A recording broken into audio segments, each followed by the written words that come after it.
నమస్తే.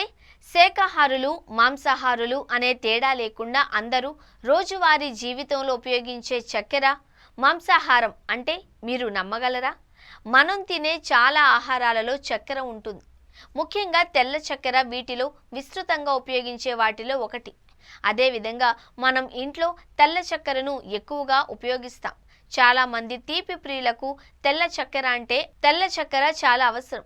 కానీ మనం రోజు తినే తెల్ల చక్కెర ఆవు ఎముకలు సహా జంతువుల ఎముకల నుండి తయారవుతుంది. జంతువుల ఎముకల బొగ్గు నుండి తెల్ల చక్కెర మెరిసే తెల్లని రంగును పొందుతుంది అని ఇటీవల కొందరు పరిశోధకులు కనుగొన్నట్టుగా సమాచారం.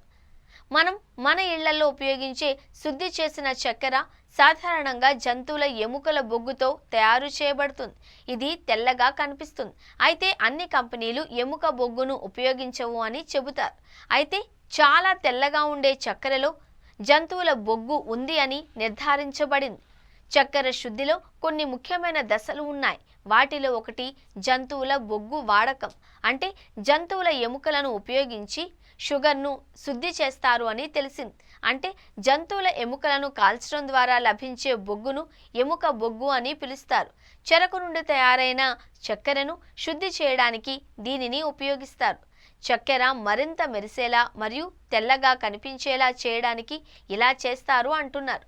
ఆఫ్ఘనిస్తాన్, పాకిస్తాన్, భారతదేశం మరియు అర్జెంటీనా నుండి ఆవు ఎముకలతో తయారైన సహజ బొగ్గును ప్రపంచవ్యాప్తంగా చక్కెర కర్మాగారాలకు ఎగుమతి చేస్తున్నట్లు కూడా నివేదించబడింది.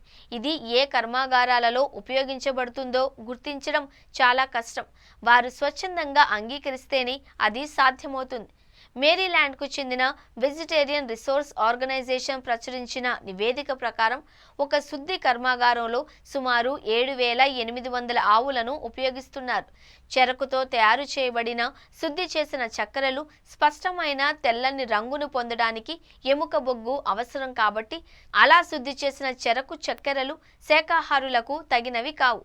జంతువుల బొగ్గు అని కూడా పిలువబడే సహజ బొగ్గు కాల్చి నల్లగా మారిన తరువాత మాంసాహారం కాదు అని, శాకాహారం అని కూడా కొన్ని పార్టీలు వాదిస్తున్నాయి.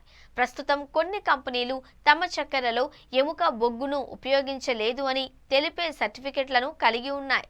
శాకాహారులు వాటిని కొని వాడుకోవచ్చు లేదా ప్రత్యామ్నాయంగా చెరకు చక్కెర లేదా దుంప చక్కెరను ఉపయోగించవచ్చు.